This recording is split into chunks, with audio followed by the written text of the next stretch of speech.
He raises an entire S-rank raid team from the dead as his slaves. 30 undead hunters surround Kang Jiwon, weapons raised, eyes glowing white. His own army turned against him by the man who orchestrated everything. Park Tae-sung charges lightning in his palm. The swordswoman Yuri lifts her blade. This is how it ends, killed by the power he thought would save him. But we need to rewind 6 months to understand how the weakest necromancer in Korea became the one thing that terrifies guild masters.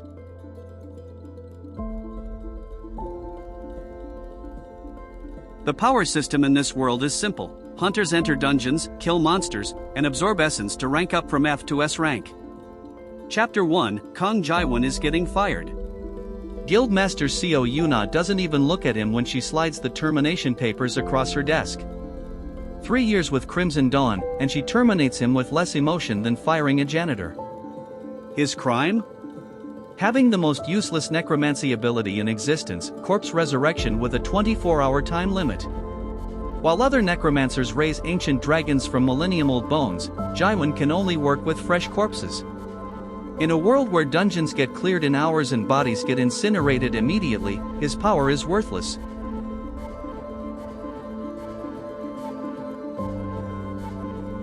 Jiwon's apartment is a tomb of rejection emails. 15 guilds. 15 variations of your ability doesn't meet our needs. His savings will last 2 months max. His younger sister Jimin is in her second year at Hunter Academy, tuition costs more than most people make in a year. Their parents died in the first outbreak 10 years ago. It's just them. Lee Miho, his former teammate, passes him in the hallway and looks right through him like he's already a ghost. That's when Jiwon understands the truth, he was never their friend. He was just the guy who made them feel better about their own mediocre abilities.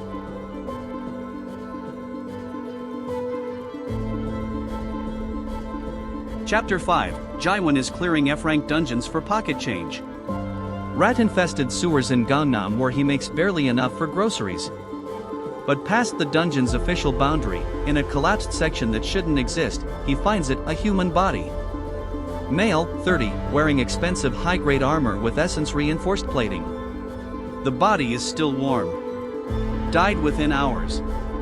His ability screams at him like never before. Jiwon raises his hand and whispers the activation phrase, "Death is not your ending." Black energy pours from his palm into the corpse. The body convulses. Eyes snap open, pure white, no iris. And then it speaks. The corpse speaks. Master. 3 days later, Jiwon finds the second body. His undead have never done that before. Same setup, collapsed dungeon section, fresh corpse. This time it's an A-rank woman with a sword that still hums with mana. Her armor is shredded, covered in claw marks from something massive. He raises her. Same white eyes. Same perfect obedience. Master. The pattern is too perfect to be coincidence. Over the next week he finds 3 more bodies. All high-rank hunters. All dead within 24 hours. All in places that require him to search off the main path. Someone is leaving these for him. Someone is making him powerful on purpose. Chapter 12, Jiwon commands 7 undead hunters stored in Death's Realm, a pocket dimension where they wait until summoned. Here's where it gets insane, the undead retain their skills from life. Park Tae-sung can still use his B-rank skill Lightning Strike. The swordswoman he calls Yuri can still execute Void Cleaver. Jiwon is no longer weak. He's a walking army. Each undead is a weapon, and they're all his. The realization hits him in his apartment at 3 a.m. while Jimin sleeps in the next room, unaware her brother has become something terrifying. Chapter 15, Jiwon takes a C-rank dungeon solo. The Silver Fang Guild sends an observer, Yang Juno, a cocky kid who makes jokes about how Jiwon's going to die. The dungeon is a goblin fortress. 60 monsters. 1 hobgoblin chief boss. Normally needs a 5-person team. Jiwon summons his 7 undead. Park Tae-sung's lightning strike fries 20 goblins in one cast. Yuri cuts through the hobgoblin chief like butter. The massacre takes 11 minutes. When Jiwon walks out covered in blood, young Juno is white as a sheet. "What the hell are you?" Jiwon doesn't answer. But word spreads fast in the hunter community. "You've done well. But you're ready for more. Check the abandoned A-rank dungeon in anyone. Go alone. Go tonight." Every instinct screams trap. But whoever's been helping him has made him powerful beyond his wildest dreams. So Jiwon goes. The 81 dungeon was sealed 3 years ago after 20 hunters entered and none came back. The seal is broken when he arrives. Inside, the walls pulse with dark energy. The air is thick enough to choke on. And scattered throughout the first chamber are the bodies. All 20 missing hunters from 3 years ago. All dead within the last day. Someone kept these bodies preserved for 3 years, then re-killed them to reset the death timer. Someone wants him to have an army. Jiwon's hands shake as he begins raising them. One by one. 23 undead. Each one costs more mana than the last. By the end he's on his knees, blood leaking from his nose, vision going dark. But he has 23 undead hunters. 6 of them are A rank. The power flowing through him is intoxicating and terrifying. He can feel their strength, their skills, their absolute loyalty. This is what it means to be a true necromancer. The exit seals. A voice echoes deep, ancient, wrong. A figure materializes from shadows. Male, 40, black suit that absorbs light. Eyes pure white like Jiwon's undead. "My name is Han Sungo. And I've been preparing you for something magnificent." Jiwon summons all 30 undead. They surround Han Sungo with weapons ready. The man laughs. Not a nervous laugh. Not a concerned laugh. A laugh that says Jiwon has fundamentally misunderstood the situation. "You think those can hurt me? Boy, silence. I'm the one who taught you necromancy." Complete silence. Every body you could hear a pin drop in that dungeon. I arranged as Han Sungo's words sink in. 10 years ago, your parents didn't die in the first outbreak. They died stopping me. The words hit Jiwon like a physical blow. His parents. S-rank paladin father. S-rank healer mother. Both specializing in killing necromancers. They hunted Han Sungo for 5 years before cornering him in the outbreak. I killed them, but the effort nearly destroyed me. I'd been in hiding ever since, rebuilding my power. And you, Jiwon, you've been my masterpiece. Jiwon's world shatters. Everything he believed about his parents' heroic death was a lie. Jiwon's undead move to intercept. They freeze mid-step. Just stop like puppets with cut strings. Here's what you don't understand about necromancy, Jiwon. It's not about raising the dead. It's about control. Every undead you've raised is connected to MY mana signature. I've been feeding you power through them, slowly, carefully, turning you into a conduit. He raises his hand. The 30 undead turn to face Jiwon. Their weapons lift. Kill your master. Park Taesung charges lightning. Yuri raises her sword. Converge. This is how Jiwon dies, killed by his own power. But then something impossible happens. The undead stop. Park Taesung lowers his hand. Yuri sheathes her sword. All 30 turn back to Han Sungo and in perfect unison speak, "We refuse." Han Sungo's confident smile vanishes. "That's impossible. You're corpses. You can't refuse." Park Taesung steps forward. His white eyes flicker, and for just a moment, brown irises appear underneath. "You filled us with your power, but our master gave us purpose. There's a difference." And then they attack. Han Sungo summons his own undead. 30 undead versus 1 S-rank necromancer.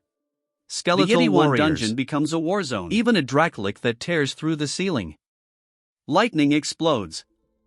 Void energy slashes. The dungeon walls crack under the assault. Jiwon channels every drop of mana into his undead. He can feel them now, really feel them. They're not just puppets. Something alive exists in there, fragments of who they were.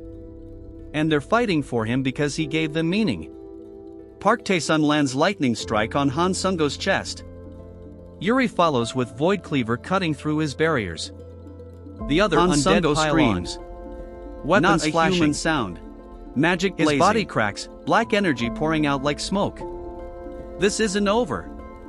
I've already set things in motion you can't imagine. By the time you figure it out, Korea will be. Yuri's sword takes his head off mid-sentence. The body collapses. The ancient undead crumble to dust. The Dracolic dissolves into mana particles. Silence. Jiwon falls to his knees.